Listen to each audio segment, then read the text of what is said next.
All right, guys, for this lesson, we're going to look at mixing specifically with drums. How through sample selection, grouping, layering, positioning, you can create drums that are dynamic, that move, that are distinct, and that you can hear each element and it serves a purpose. So we're going to look at the drums from the drop of my track, No Regrets. This is what it sounds like.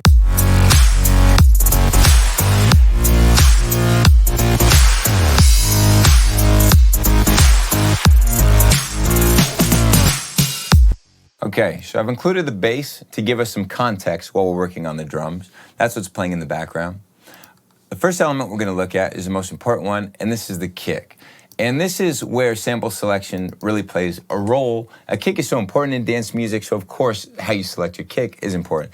In this case, the song is in A sharp minor. A sharp is a very difficult note for sub, for low end for bass, right? So instead of going with a kick that came down and settled on the A sharp note, which wouldn't feel very powerful, I went with F. F is the fifth of A sharp. It has a lot of bass. Harmonically, it feels appropriate. It is the closest relative to A sharp, and it has a lot of bass. So that was a decision I made to go with this kick from my pack, that is F. Of course, you can use kicks from any pack. There are so many great kicks out there. The reason that, I pride myself on the kicks in the pack is they often have a really nice transient, as you see here. Transient are these first 8 milliseconds or so. That is the click of your kick. This is really important in giving your kick presence in the mix. The kick we mostly think about as being a low-end thing, but to your ear, you can make it feel very present in the mix with a good click. And thankfully, a lot of the kicks in my pack have such a click. And that's why it's able to punch through here, in my opinion. So that feeling that the kick is loud is often accomplished by those initial 8 milliseconds rather than the actual body of the kick. As you can see, the transient is actually much louder than the sustain of it. Okay, so that's number one. The second thing that we're going to look at is the grouping here of the sort of sub-elements beneath the kick. We have fills, we have these FX washes, creating sort of drum ambience. We have the claps, which I've stacked. I'm often a fan of finding one sample to accomplish a purpose, but when it comes to claps, especially because they're a higher frequency element, you can get away with layering quite a few of them, as I've done here. And even one right down the center that gives you a nice, that sounds like this. Okay, so that's a group of our claps. The next thing that we have are these cymbals, the hi-hats, which is actually a combination of shakers and hi-hats, and we'll explore that more in a little bit. Now let's think about some early mixing decisions that we've made in terms of volume. We know that a priority for us is the kick. The kick is the loudest element. Underneath that would be the clap. As a sort of inferior in terms of leveling element, we have the washes. If the washes were too loud, they wouldn't feel like transitions into the important elements. They would feel too much like important elements of their own. The purpose of these washes is to be a transition between our main elements. Our main elements are fairly simple: boom, clap, which alone wouldn't be interesting, but because lower in the mix we have these transitions, these washes, we get movement between the otherwise fairly basic main elements. Now we have this loop, and I put that in the clap category because it is one of the main contributors to the claps. It has a clap built into the loop. Underneath, we have the tambourine. And a common thing, if you're going to layer two things close together, is to offset them and perhaps pan to the left and the right. By having two elements that are offset in timing and panned to the left side and to the right side, you create a bigger stereo field. Like two people clapping wouldn't be at the exact same time. This guy will be a little bit before or after this guy, and that's how your ears know that there are multiple players at work here. It feels like the whole ensemble is bigger and wider. Next, we have the claps underneath the tambourines. And these don't have any reverb, whereas the tambourines do. So we're making a decision already for certain elements to have reverb and certain elements to not. Some are gonna be very dry and clear and in front, and some elements, through the use of reverb, are gonna feel more washed out. It's good to use this deliberately to have space in your mix where some things are farther back, as you'll create with reverb, and some things are more in front when they're completely dry. So those are our claps. The next thing that we have are our hi-hats.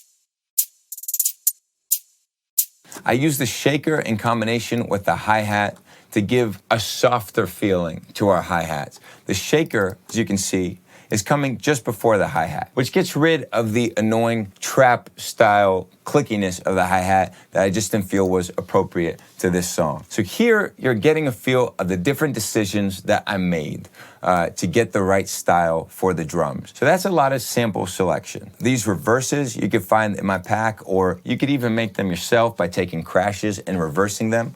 They're taking us between the different elements. We have a kick, we have clap, and we have hi-hats. I would say that pretty much sums up what's going on with our drums. Listening to our drums and feeling more or less satisfied, we can now look at the drum bus, and we can start making decisions that affect the drum group as a whole. And especially through compression and tape saturation, you will see the effect on the group of drums can be much different than if you put it on the individual drums, because now it's taking the signal as a group. It's going to duck certain things when the group gets too loud. It's going to bring out details in some cases. You're going to effectively be gluing everything together, okay? The first thing that we'll look at is just that, glue. Glue, in the simplest sense, you could say, is compression. We're going to put a quick attack on this, quick release on this, or a medium release on this.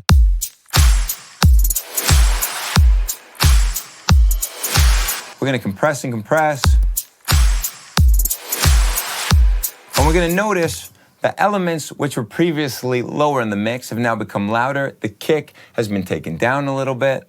Everything is sort of within the same range. The more we compress, the more everything will be in the same range. As opposed to,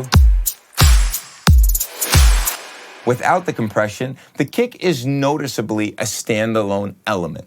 When you add the compression, I would say it seems to be now part of a loop that is cohesive. The real science behind this, in my opinion, is that when something is loud and it hits a compressor, it's going to tell other things to duck. The compressor is getting the same message and applying it to everything rather than one element. So that's how everything starts to feel that it's gluing together. You can do parallel compression as well. With parallel compression, you keep your dry signal. So you're going to keep the dynamics of the dry signal, but slowly you'll feed in parallel a very compressed version of that signal. So here is what a really fast, a really aggressive compressor would sound like on our drums.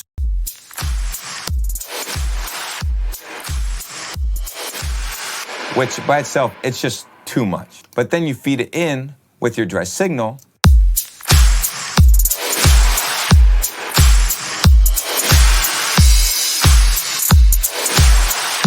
And now suddenly, elements you didn't even realize were there have been brought up. You took a big sausage of your drums like this, right? And then you took your normal drums with the nice dynamics, and you're just bringing that sausage up. The sausage has reduced the difference between the hi-hat and the kick and the snare. And now you're bringing that back up as almost a new element in your mix. So all of the details that come out by creating this sausage which evens the hi-hat with the kick, with the clap. You're bringing that in to taste.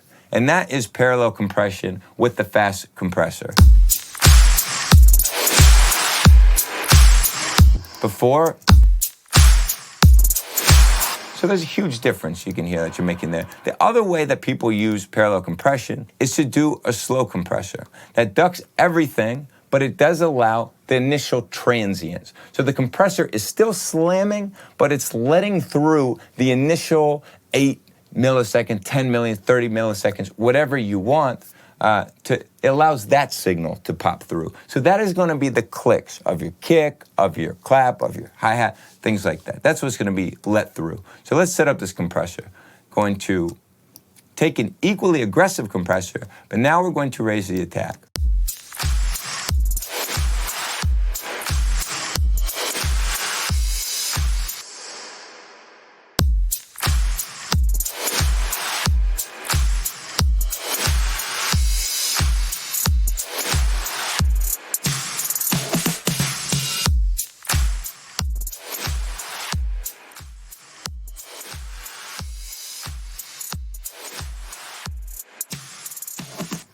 Okay, just about got it. Gonna take the attack up some more.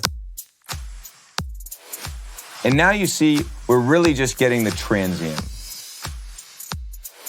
And we can feed that in with our dry signal. That is gonna put more emphasis on all of the transients, serve as almost a transient designer to our group.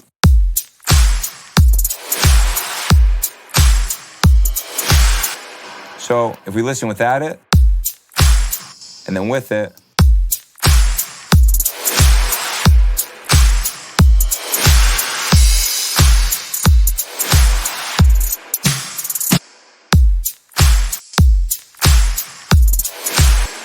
another way that you can glue your drum group together is by using tape saturation. Simply put, this mimics an old analog sound. Using the Kramer tape from Waves, we're going to slowly increase the record level.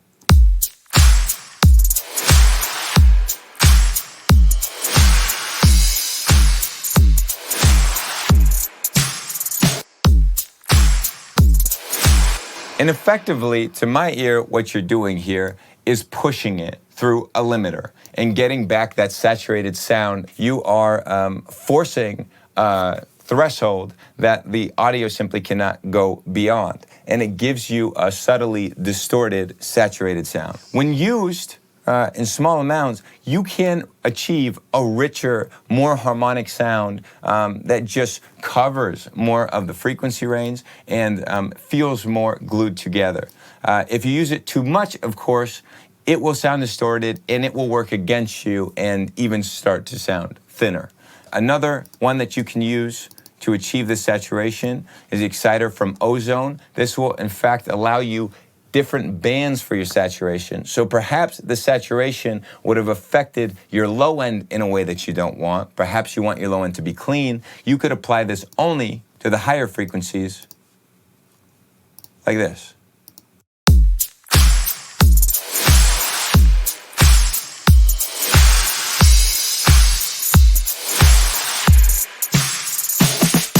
So that's a way you could use tape saturation in the multi-band format, where the low end doesn't have it, the high end has it, the mids have it, whatever your taste.